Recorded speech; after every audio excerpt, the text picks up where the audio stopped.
మే 7న మన India mainly పాకిస్తాన్లోని 9 ఏరియాలను target పెట్టుకొని అందులో టెర్రరిస్టులు ఉన్నారని కన్ఫర్మ్ చేసుకున్న తర్వాత ఆ ఏరియాలలో మన ఇండియా మాత్రం బాంబులేసి టార్గెట్ చేసి మరి అక్కడ విధ్వంసం సృష్టించింది. కానీ పాకిస్తాన్ గమ్ముగా ఉంటుందంటే గమ్ముగా ఉండకుండా మే 8న పాకిస్తాన్ కూడా అమృత్సర్ని టార్గెట్ చేసుకొని ఏకంగా 50 డ్రోన్లను లాంచ్ చేసింది. అందులో ఇండియా అయితే అంతో కొంత నష్టపోయింది. దీనికి ఇండియా గమ్ముగా ఉంటుందంటే ఇండియా గమ్ముగా ఉండకుండా S-400 అనే రాకెట్ లాంచర్స్ని ఇండియా లాంచ్ చేసింది అగేన్స్ట్ పాకిస్తాన్.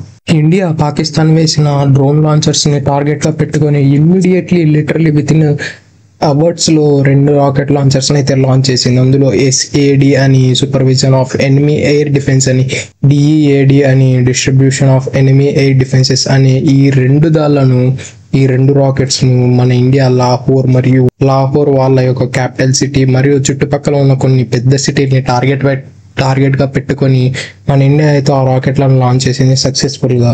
మెయిన్లీ ఈ వార్లో ఇండియా దగ్గర అయితే ఫైటర్ జెట్స్ అయితే ఏకంగా 29 ఉన్నాయి. అందులో మెయిన్లీ అవి చాలా అడ్వాన్స్డ్గా ఉన్నాయి. అందులో ఎలాంటివి అంటే రఫేల్ జెట్స్ అని మరియు Su-30 అని మరియు MKI అని కొన్ని అడ్వాన్స్డ్ టెక్నాలజీతో కలిగి ఉన్న జెట్స్ అయితే ఇండియా దగ్గర చాలానే ఉన్నాయి. పాకిస్తాన్ దగ్గర అయితే చైనా ఇచ్చిన కొన్ని జెట్స్ మాత్రమే ఉన్నాయి. అందులో F-16 అనే ఎయిర్ క్రాఫ్ట్ని మన ఇండియా ధ్వంసం కూడా చేసింది. వాళ్ళ దగ్గర పెద్దగా ఏమీ లేవు. ఇప్పుడైతే వాళ్ళు లోన్స్ కోసం ప్రతి కంట్రీని అడుగుతున్నారు. నాకు తెలిసినంత వరకు ఏ కంట్రీ కానీ వాళ్ళకి యాక్సెప్ట్ చేసి లోన్లు అయితే ఇవ్వదు. ఒకవేళ ఇచ్చినట్లయితే ఇండియా వర్సెస్ ఆ కంట్రీ కూడా కావచ్చు. అలానే పాకిస్తాన్ ఇండియాకి కొన్ని వార్నింగ్లు ఇస్తుంది. అది ఎలా అంటే రానున్న రోజులలో ఇండియా పైన న్యూక్లియర్ అటాక్స్ కూడా జరగబోతున్నాయని పాకిస్తాన్ మిలిటరీ మినిస్టర్ అయితే అనౌన్స్ చేశాడు. కానీ ఇండియా అయితే అంత అనౌన్స్ చేసి ఏమీ చేయదు. వాళ్ళకి అసలు రిజల్ట్ చూపిస్తుంది ఫస్ట్. పాకిస్తాన్ దగ్గర ఏమీ లేదు కాబట్టి వాళ్ళు ఎగిరెగిరి పడుతూ ఉన్నారు. కాబట్టి if in case nuclear attack జరిగినట్లయితే ఇండియా వైపు చాలా వరకు సపోర్ట్ వస్తుంటాయి ఆల్ కంట్రీస్. ఎందుకంటే న్యూక్లియర్ అటాక్ కొన్ని నార్మ్స్ ఉంటాయి. అవి ఎటువంటి సిచ్యువేషన్స్లో యూస్ చేయాలి, ఎటువంటి సిచ్యువేషన్స్లో యూస్ చేయకూడదని. కాబట్టి మన పెద్దన్న అయిన అమెరికా అయితే డెఫినెట్లీ మన బ్యాక్ ఉండే అవకాశం. If in case nuclear attack జరిగినట్లయితే మన ఇండియానే సగం నాశనం అయ్యే అవకాశాలు కూడా లేకపోలేదు.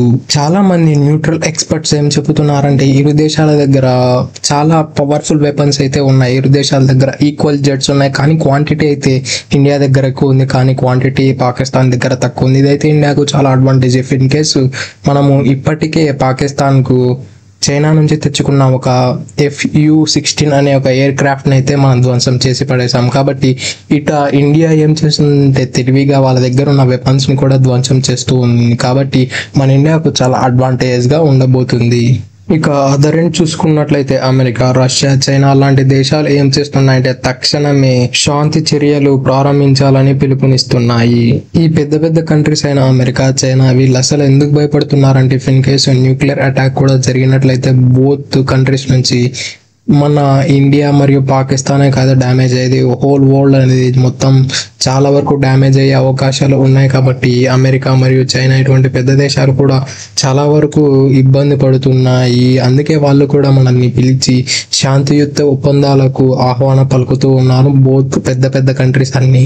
కానీ మన ఇండియా అయితే అంత సులువుగా వదిలేసేటైతే కనిపించలేదు. ఎందుకంటే పాకిస్తాన్ ఇలాంటివే చాలా చేసింది. 2011 కానీ 1971 కానీ అలానే 2019 కానీ ఇటువంటివి చాలా చేసింది. మన ఇండియా అయితే మెంటల్లీ ఫిక్స్ అయిపోతుంది ఈ యుద్ధంతో పాకిస్తాన్ మన జోలికి అసలు రాకూడదు. ఇఫ్ ఇన్ కేసు అటు ఇటు ఏమోనైతే పాకిస్తాన్ని ఆ మ్యాప్లోంచి లేపేద్దాం అన్న ప్లాన్లు అయితే డెఫినెట్లీ చేసి ఉంటుంది ఈ యుద్ధంతో. అలానే కాశ్మీర్ని కూడా బ్యాక్ తెచ్చుకునే అవకాశాలు చాలా ఎక్కువగా ఉన్నాయి మన ఇండియా. ఇఫ్ ఇన్ కేసు ఇవన్నీ కూడా జరిగినట్లయితే మన ఇండియా సక్సెస్ఫుల్గా వార్ గెలుస్తుంది definitely. That's it for today.